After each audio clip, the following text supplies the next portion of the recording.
Hello friends, welcome to my channel. आज हम बात करेंगे BA second year political science के पेपर्स के बारे में, जिसमें हम देखेंगे स्विट्ज़रलैंड के संविधान से जितने भी महत्वपूर्ण प्रश्न हैं जो प्रीवियस ईयर के पेपर्स के आधार पर बनाए गए हैं और जो आपके लिए काफ़ी हेल्पफुल होने वाले हैं, तो हम उन पेपर्स को इस वीडियो में देखेंगे। आप हमारे चैनल पर नए आए हैं तो इसे सब्सक्राइब करें और आप हमारी वीडियो को लाइक करें, शेयर करें। तो चलिए हम शुरुआत करते हैं क्वेश्चन नंबर 1 से।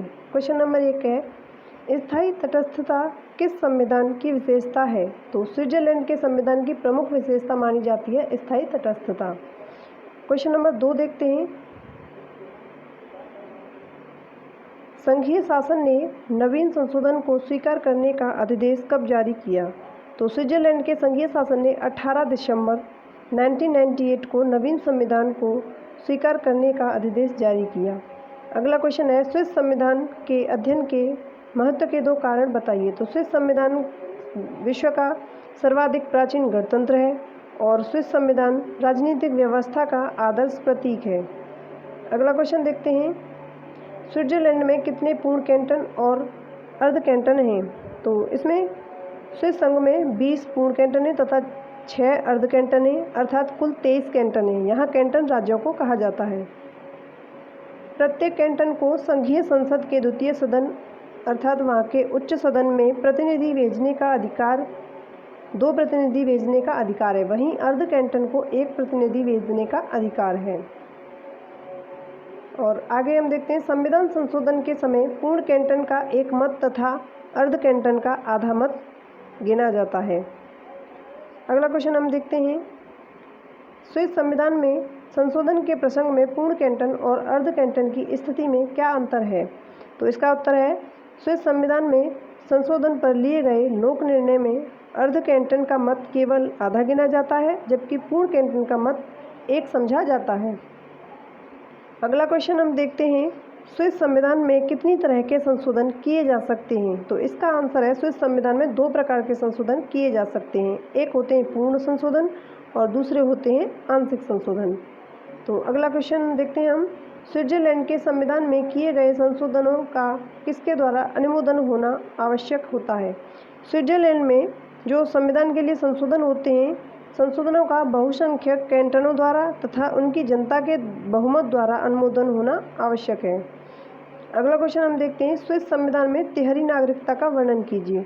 स्विट्जरलैंड में किसी भी नागरिक को 3 नागरिकताएं मिली हुई हैं। तो इसमें पहली नागरिकता है संघ की, दूसरी नागरिकता है कैंटन की अर्थात उनके राज्य की, और तीसरी नागरिकता है म्यूनिसिपैलिटी की अर्थात उनके ज़िले की। नागरिकता प्राप्ति का क्रम सबसे पहले म्यूनिसिपैलिटी, फिर कैंटन, फिर संघ की नागरिकता है। और आगे देखते हैं, स्विस संविधान की कोई 4 विशेषताएं बताइए। तो स्विस संविधान एक लिखित संविधान है, दूसरा यह प्रत्यक्ष प्रजातंत्र है, यहाँ पर जनता के द्वारा भी मत लिए जाते हैं अगर कोई भी निर्णय होता है तो, और तीसरा है बहुल कार्यपालिका है, और चौथा है शक्ति पृथक्करण के सिद्धांत का अभाव है। यहाँ शक्ति पृथक्करण का सिद्धांत नहीं माना जाता है। तो अगला क्वेश्चन हम देखते हैं, स्विट्जरलैंड का वर्तमान संविधान कब लागू हुआ था या कब लागू किया गया? स्विट्जरलैंड का वर्तमान संविधान 1 जनवरी 2000 को लागू किया गया। अगला क्वेश्चन देखते हैं, स्विट्जरलैंड के संविधान में कितने अध्याय तथा कितने अनुच्छेद हैं? स्विट्जरलैंड के संविधान में 4 अध्याय तथा 196 अनुच्छेद हैं। अगला क्वेश्चन हम देखते हैं, स्विस राष्ट्रीय परिषद का निर्वाचन किस निर्वाचन प्रणाली के आधार पर होता है? तो इसका उत्तर है, स्विस राष्ट्रीय परिषद का निर्वाचन प्रत्यक्ष रूप से गुप्त मतदान द्वारा आनुपातिक प्रतिनिधित्व प्रणाली के आधार पर होता है। क्वेश्चन नंबर 13 देखते हैं, स्विस संघीय व्यवस्थापिका या संघीय सभा के कितने सदन हैं? नाम लिखिए। तो वहाँ की जो संसद है उसको संघीय व्यवस्थापिका कहते हैं। उसके 2 सदन हैं। पहला है राष्ट्रीय परिषद जिसे प्रतिनिधि सभा बोलते हैं, दूसरा है राज्य परिषद जिसे अब सीनेट बोलते हैं। राष्ट्रीय परिषद और राज्य परिषद ये इनके पुराने नाम हैं। तो अगला क्वेश्चन हम देखते हैं, स्विस संघीय संसद की 2 प्रमुख वित्तीय शक्तियाँ बताइए। धन से रिलेटेड या वित्त से रिलेटेड संसद की शक्तियाँ वो हैं, संघीय सरकार द्वारा बनाए गए बजट को स्वीकार करना, संघ की ओर से दिए जाने वाले ऋणों के संबंध में निर्णय करना। अगला क्वेश्चन हम देखते हैं, स्विस संघीय संसद के दोनों सदनों की संयुक्त बैठक किन कार्यों के लिए बुलाई जाती है? कोई दो बताइए। तो पहला है संघीय सरकार के सदस्यों तथा अन्य पदाधिकारियों के चुनाव हेतु, तथा दूसरा है क्षमादान के प्रार्थना पत्रों पर निर्णय हेतु यहाँ पर संयुक्त बैठक बुलाई जाती है। अगला क्वेश्चन हम देखते हैं, स्विस सीनेट तथा अमेरिकी सीनेट में दो अंतर बताइए। स्विस सीनेट अपना अध्यक्ष स्वयं चुनती है, जबकि अमेरिकी सीनेट का सभापति वहाँ का उपराष्ट्रपति होता है। और दूसरा देखते हैं, स्विस सीनेट स्थायी सदन नहीं है, जबकि अमेरिकी सीनेट एक स्थायी सदन है और जिसे भंग नहीं किया जा सकता। अगला क्वेश्चन देखते हैं, स्विस संघीय संसद की कार्यवाही का प्रत्येक प्रलेख किन किन भाषाओं में प्रकाशित किया जाता है? तो इसका उत्तर हम देखते हैं, स्विस संघीय संसद की कार्यवाही का प्रत्येक प्रलेख जर्मन, फ्रेंच, इटालियन और रोमन चारों भाषाओं में प्रकाशित किया जाता है। आप हमें कमेंट बॉक्स में बताएं कि भारत की संसद की कार्यवाही के जो प्रलेख होते हैं वो किन किन भाषाओं में होते हैं। तो अगला क्वेश्चन देखते हैं, स्विस संघीय परिषद को विश्व की अनोखी कार्यपालिका क्यों कहा जाता है? स्विस संघीय परिषद में संसदात्मक तथा अध्यक्षात्मक दोनों ही व्यवस्थाओं के लक्षणों का मिश्रण है, इसीलिए इसे विश्व की अनोखी कार्यपालिका कहा जाता है। अगला क्वेश्चन हम देखते हैं, स्विस कार्यपालिका की दो विधायी शक्तियाँ बताइए। तो स्विस कार्यपालिका की दो विधायी शक्तियाँ देखते हैं, पहली है वैयक्तिक विधेयकों पर या फिर प्राइवेट विधेयकों पर पहले संघीय परिषद स्वयं विचार करती है और उसकी स्वीकृति के बाद संघीय सभा विचार करती है। दूसरा है संघीय सभा से प्राप्त अधिकारों आधार पर संघीय परिषद आवश्यक अध्यादेश जारी करती है। अगला क्वेश्चन हम देखते हैं, स्विट्जरलैंड के किन कैंटनों में प्रत्यक्ष प्रजातंत्र विद्यमान है? स्विट्जरलैंड के एक पूर्ण कैंटन ग्लैरस में तथा 4 अर्ध कैंटनों जैसे ओब वाल्डेन, नील वाल्डेन, इनर एपेंजल और आउटर एपेंजल में प्रत्यक्ष लोकतंत्र विद्यमान है आज भी। तो अगला क्वेश्चन हम देखते हैं, स्विस संविधान एक कठोर संविधान है, स्पष्ट कीजिए। इसका उत्तर है, स्विस संविधान में संशोधन करने के लिए एक विशिष्ट प्रक्रिया अपनाई गई है। संविधान में संशोधन का प्रस्ताव संसद के दोनों सदनों द्वारा पास होना चाहिए और उसके बाद उसका समर्थन मतदाताओं तथा कैंटनों के बहुमत से होता है। इस कारण स्विस संविधान एक कठोर संविधान है। अगला क्वेश्चन देखते हैं, स्विस संघ सांस्कृतिक संघ क्यों कहा जाता है? स्विस संघ में विविध भाषाओं, धर्मों व संस्कृतियों के लोग एक राष्ट्र के रूप में बंधे हुए हैं, इसलिए स्विस संघ को सांस्कृतिक संघ कहा जाता है। अगला क्वेश्चन देखते हैं, स्विस संघीय परिषद एक अनोखी संस्था है, दो कारण बताइए। पहला, इसमें संसदात्मक और अध्यक्षात्मक प्रणालियों का समन्वय है, जैसे कि संसदात्मक ब्रिटेन की है और अध्यक्षात्मक अमेरिका की है, इसमें इन दोनों ही प्रणालियों का समावेश है। दूसरा है उत्तरदायित्व व स्थायित्व योग होना। अगला क्वेश्चन देखते हैं, स्विस संघीय परिषद की शक्तियाँ लिखिए। तो स्विस संघीय परिषद की शक्तियाँ देखते हैं, कार्यपालिकाई शक्तियाँ होती हैं, विधायी शक्तियाँ होती हैं, वित्तीय होती हैं, न्यायिक शक्तियाँ होती हैं, संकटकालीन शक्तियाँ होती हैं, राज्य मंडल और कैंटनों के मध्य संबंधों का संचालन। अगला क्वेश्चन हम देखते हैं, स्विस संघीय व्यवस्था के संदर्भ में केंद्रीयकरण की प्रवृत्ति के 4 लक्षण बताइए। तो इसमें देखते हैं हम, पहला लक्षण है यह लगातार चलने वाली एक प्रक्रिया है। दूसरा है यह प्रक्रिया गतिशील परिस्थितियों की देन है। तीसरा है इस प्रक्रिया में कैंटनों की तुलना में केंद्र सरकार की शक्तियों व कार्यों में वृद्धि हुई है। और चौथा है यह प्रक्रिया मूलतः लोकतांत्रिक एवं संवैधानिक मर्यादाओं एवं सीमाओं को स्वीकारती है। अगला क्वेश्चन हम देखते हैं, स्विट्जरलैंड के संविधान में किन्हीं 4 संघवादी तत्वों का उल्लेख कीजिए। तो लिखित और कठोर संविधान, दूसरा है शक्तियों का विभाजन, तीसरा है उच्च सदन में इकाइयों का समान प्रतिनिधित्व और चौथा है दोहरी नागरिकता। अगला क्वेश्चन हम देखते हैं, स्विस संविधान के कौन से अनुच्छेद शक्ति विभाजन तथा परिसंघ तथा कैंटनों के अधिकार क्षेत्र से संबंधित हैं? तो ये है अनुच्छेद 42 से लेकर अनुच्छेद 135। आगे हम देखते हैं, स्विट्जरलैंड में संघीय अधिकार क्षेत्र वाले किन्हीं 2 विषयों के नाम लिखिए। तो ये हैं डाक, तार एवं टेलीफोन। अगला क्वेश्चन हम देखते हैं, स्विट्जरलैंड में संघीय सरकार के अधिकार और क्षेत्र के विषय बताइए। तो स्विट्जरलैंड में विदेशिक संबंध, देश की सुरक्षा, डाक, तार, टेलीफोन, रेल मार्ग आदि, यातायात, संदेश वाहन के साधन, उच्च शिक्षा, मुद्रा, बारूद तथा अस्त्र शस्त्र संघीय सरकार के अधिकार में सम्मिलित हैं। अब हम क्वेश्चन नंबर 30 को देखते हैं। स्विट्जरलैंड के संविधान में समवर्ती अधिकारों का उल्लेख किया गया है, इसका क्या आशय है? तो इसका उत्तर हम देखते हैं, समवर्ती अधिकार वे अधिकार हैं जिन्हें समवर्ती सूची में सम्मिलित किया गया है। प्रेस पर नियंत्रण, उद्योगों पर नियंत्रण तथा उनका नियमन, बैंक व्यवसाय और आप्रवासन और राजपथों की व्यवस्था आदि समवर्ती सूची में सम्मिलित किए गए हैं। इन विषयों पर संघ सरकार व कैंटनों की सरकार दोनों को नियम बनाने का अधिकार प्राप्त होता है। अब हम क्वेश्चन नंबर 31 को देखते हैं। स्विस संविधान में संघीय सभा के उच्च सदन का नाम तथा सदस्य संख्या बताइए। स्विस संविधान में संघीय सभा के उच्च अथवा द्वितीय सदन का नाम राज्य परिषद है, जिसे इंग्लिश में काउंसिल ऑफ स्टेट्स कहते हैं, स्टेट्स। इसकी कुल संख्या 46 है। इसमें संघ की इकाइयों को समान प्रतिनिधित्व दिया गया है। अब हम क्वेश्चन नंबर 32 देखते हैं। स्विट्जरलैंड में प्रत्यक्ष प्रजातंत्र के दो उपकरणों के नाम बताइए। तो एक है आरंभक और दूसरा है जनमत संग्रह। हम देखते हैं क्वेश्चन नंबर 33, जिसमें स्विट्जरलैंड के प्रशासनिक विभाग बताइए। स्विट्जरलैंड के समस्त प्रशासनिक कार्यों को 7 विभागों में बांटा गया है।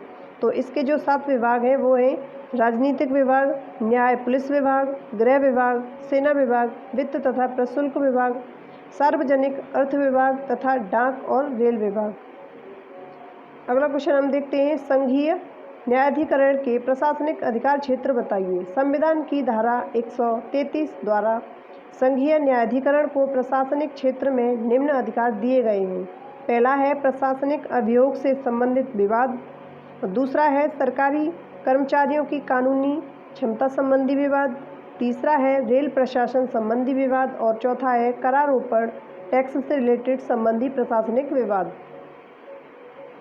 अगला क्वेश्चन हम देखते हैं 35, संघीय सर्वोच्च न्यायालय और अन्य न्यायिक सत्ताएं किस आधार पर निर्णय प्रदान करती हैं। तो इसका उत्तर है ये सभी अपने निर्णय संघीय कानून और अंतर्राष्ट्रीय कानून के आधार पर करती हैं। अगला क्वेश्चन 36 देखते हैं, संघीय न्यायाधिकरण के कितने विभाग हैं बताइए। तो इसका उत्तर हम देखते हैं, इसके 3 प्रमुख विभाग हैं। पहला है संवैधानिक और प्रशासनिक कानून का न्यायालय, और दूसरा है दीवानी कानून का न्यायालय, और तीसरा है फौजदारी अपीलीय न्यायालय।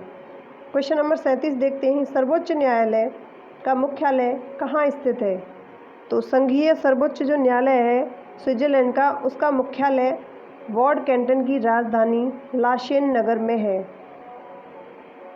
अब हम क्वेश्चन नंबर 38 देखते हैं, लोक निर्णय से क्या तात्पर्य है। लोक निर्णय का तात्पर्य यह है कि विधानमंडल द्वारा पारित कोई विधेयक कानून का रूप तब तक ग्रहण नहीं कर सकता जब तक कि जनता उसे स्वीकृति प्रदान ना करे, अर्थात यदि जनता विधेयक को अस्वीकृत कर देती है तो वह रद्द समझा जाता है। अगला क्वेश्चन हम देखते हैं, आरंभक से क्या तात्पर्य है। तो इसका उत्तर है आरंभक जनता को कानूनों के संबंध में सकारात्मक शक्ति प्रदान करता है। आरंभक द्वारा जनता को अधिकार दिया गया है कि वह किसी विधेयक का प्रारूप तैयार करें अथवा प्रस्ताव के रूप में विधानमंडल से यह मांग करना कि या तो विधानमंडल उस प्रस्ताव के आधार पर कानून का निर्माण करे अथवा उस पर लोक निर्णय लिया जाए, यह आरंभक कहलाता है। अगला क्वेश्चन हम देखते हैं 40, प्रत्यावर्तन अथवा रिकॉल को परिभाषित कीजिए। तो इसका उत्तर हम देखते हैं, एक ऐसी व्यवस्था जिसमें निर्वाचकों को यह अधिकार होता है कि अगर उनके प्रतिनिधि उनके विश्वास के अनुसार कार्य ना करें तो उन्हें कार्यकाल पूर्ण होने से पहले ही वापस बुलाया जा सकता है, प्रत्यावर्तन कहलाता है। यह व्यवस्था स्विट्जरलैंड में विद्यमान है। इसे हम जैसे देख सकते हैं कि कोई व्यक्ति नेता बनाया गया है और वहाँ जो जिस जगह से बनाया गया है, वहाँ के लोगों के लिए वो हित के कार्य नहीं करता है, तो वहाँ की जनता उसे वापस बुला सकती है। अगला क्वेश्चन हम देखते हैं, प्रत्यक्ष प्रजातंत्र को स्पष्ट कीजिए। तो जनता का जनता द्वारा और जनता के लिए किया जाने वाला शासन लोकतंत्र कहलाता है, अर्थात स्वयं जनता के द्वारा प्रत्यक्ष रूप से शासन की शक्ति का प्रयोग किया जाए वही प्रत्यक्ष प्रजातंत्र कहलाता है। क्वेश्चन नंबर 42 देखते हैं, स्विस संविधान के प्रत्यक्ष लोकतंत्र को समझाइए। स्विट्जरलैंड को प्रत्यक्ष लोकतंत्र का घर कहा जाता है क्योंकि वहाँ स्वयं जनता कानूनों का निर्माण एवं नीतियों का निर्धारण करती है। वहाँ प्रत्यक्ष लोकतंत्र के 3 साधन प्रचलित हैं, वो हैं लोकसभाएं, जनमत संग्रह और आरंभक। अगला क्वेश्चन हम देखते हैं 43, स्विट्जरलैंड में प्रत्यक्ष प्रजातंत्र की सफलता के कोई 4 कारण बताइए। तो इसमें पहला कारण है स्विस नागरिकों का चरित्र, दूसरा है राष्ट्रीय एकता और देश प्रेम की भावना, तीसरा है स्थानीय स्वशासन की श्रेष्ठ व्यवस्था और चौथा है जन प्रभुता को बनाए रखने की तीव्र आकांक्षा। क्वेश्चन नंबर 44 देखते हैं, प्रत्यक्ष लोकतंत्र के पक्ष में 4 तर्क दीजिए। तो लोक निर्णय शासन की त्रुटियों का उपचार और आरंभक है शासन की भूलों का उपचार और जनता में राजनीतिक विषयों के प्रति जागरूकता तथा जनता और प्रतिनिधियों में संबंध स्थापित करना। अगला क्वेश्चन देखते हैं 45, स्विट्जरलैंड में संघीय परिषद के सदस्यों का चुनाव किसके द्वारा किया जाता है? संघीय परिषद के सदस्यों का चुनाव संघीय सभा के द्वारा किया जाता है।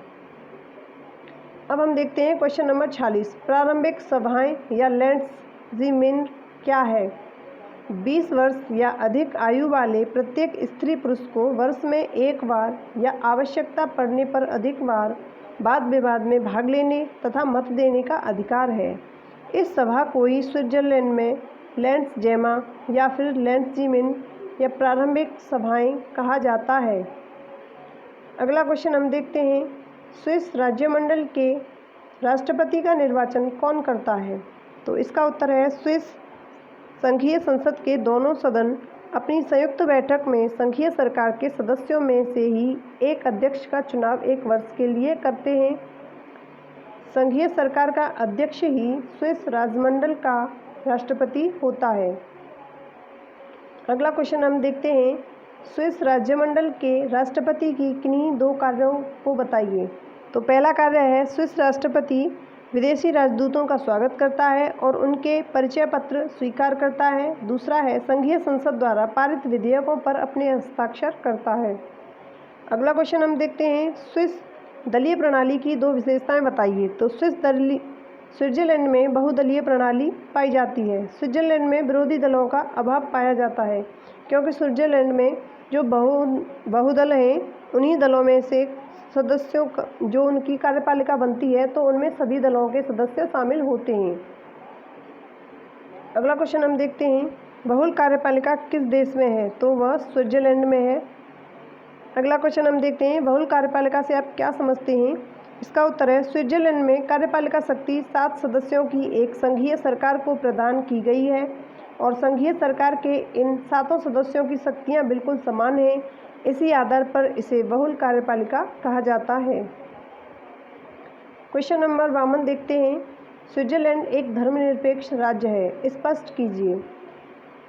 स्विस संविधान ने राजनीतिक उदारवादी विचारधारा के अनुसार राज्य व्यवस्था का आधार धर्मनिरपेक्षता के सिद्धांत को स्वीकारा है और धर्मनिरपेक्ष राज्य की अवधारणा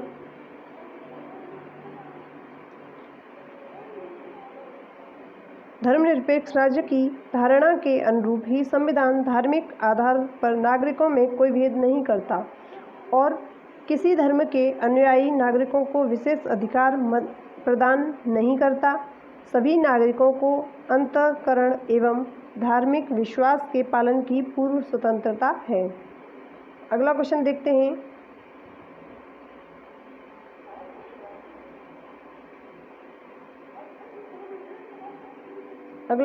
हैं, स्विट्जरलैंड के प्रमुख राजनीतिक दल कौन कौन से हैं? नाम लिखिए। तो स्विट्जरलैंड के प्रमुख राजनीतिक दलों के नाम हैं कैथोलिक दल, क्रांतिकारी दल, कृषक दल, समाजवादी लोकतंत्री दल, उदारवादी दल, स्वतंत्र दल और साम्यवादी दल अथवा श्रमिक दल। अगला क्वेश्चन देखते हैं। ये हमारा लास्ट क्वेश्चन है। ये है स्विस राजनीतिक व्यवस्था के दलों का महत्व बताइए। तो इनका महत्व हम देखते हैं। राजनीतिक व्यवस्था में दलों का महत्व। स्विस राजनीतिक दल चुनाव प्रणाली को व्यवहारिक बनाते हैं। ये दल समान विचार वालों को संगठित करते हैं। ये दल संघीय व्यवस्थापिका व कार्यपालिका को राष्ट्रीय दर्पण बनाते हैं। ये दल राष्ट्रीय हित में कार्य करते हैं। दोस्तों, आपको हमारी वीडियो अच्छी लगी है तो इसे लाइक करें, शेयर करें और आप हमारे चैनल को सब्सक्राइब करें।